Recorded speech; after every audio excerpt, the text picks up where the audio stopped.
अंदर प्रवेश करने का त्यौहार है। इसलिए आत्मा का पोषण और शरीर का इसमें कम पोषण होता है।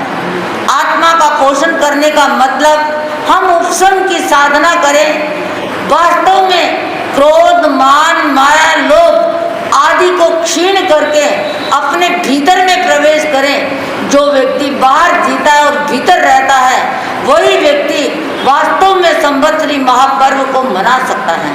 संवत्सरी महापर्व का संदेश है कि आज के दिन कोई व्यक्ति प्रदर्शन में नहीं, आत्मदर्शन में जीने का प्रयास करें। आज के दिन साधनों में नहीं, साधना में जीने का प्रयास करें। आज के दिन बहिर्मुखी नहीं, अंतर्मुखी बनने का प्रयास करें, क्योंकि जब व्यक्ति अंतर्मुखी होता है तो वो हर क्षण प्रसन्नता का अनुभव कर सकता है। इसलिए हमने देह के विषय में तो 12 मास काम करते हैं और देह की पुष्टि के लिए सारे कार्यक्रम करते हैं, लेकिन ये 8 दिन हमारे आत्मा की पुष्टि के लिए है। आत्मा को जितना सजा सकें, श्रृंगार के द्वारा नहीं, साधना के द्वारा, संयम के द्वारा, त्याग के द्वारा, प्रत्याख्यान के द्वारा और समता के द्वारा।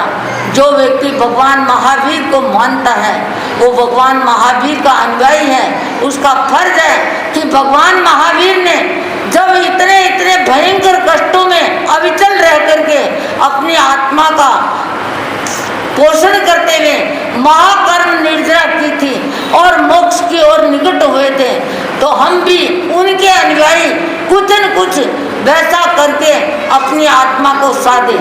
जो व्यक्ति आत्मा को साधता है वह सिद्ध होता है, और जो आत्मा को नहीं साधता वह हीन, दीन और गमगीन होता है। इसलिए सब कुछ करने के बावजूद भी आत्मा को साधना बहुत जरूरी है।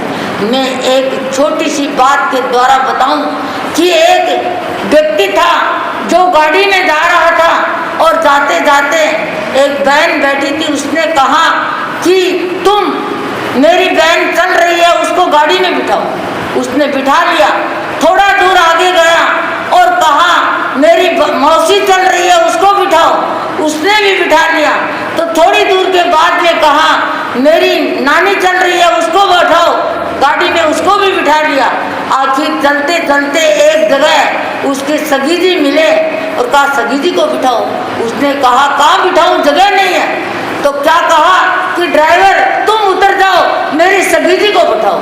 हमारी दुनिया के लोग क्या करते हैं, खुद तो आत्मा को तो उतार देते हैं, भूल जाते हैं, और सगी जी को बिठाते हैं, अर्थात भौतिक चीजों को सबका संग्रह करते हैं, भौतिक काम करते हैं और उनको ही सर्वे सर्वा मानते हैं। लेकिन कल्याण कब होगा, जब आत्मा रूपी ड्राइवर हमारी गाड़ी में होगा तो वह गाड़ी मोक्ष की ओर गतिमान होगी, अन्यथा नहीं हो सकेगी।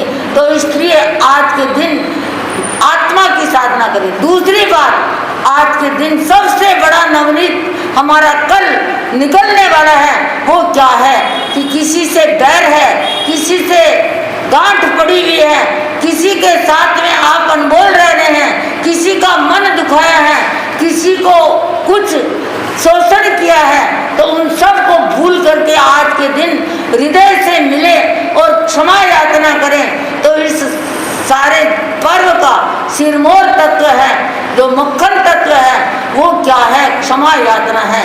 क्षमा जब की जाती है तो व्यक्ति बहुत उच्च कोटि का अपनी साधना कर लेता है। तो इसलिए क्षमा की साधना करें और संवत्सरी महापर्व को हम उच्च कोटि के साथ में बनाएं और अपनी आत्मा का दर्शन करें। इसी भावना के साथ ओम आत्मा।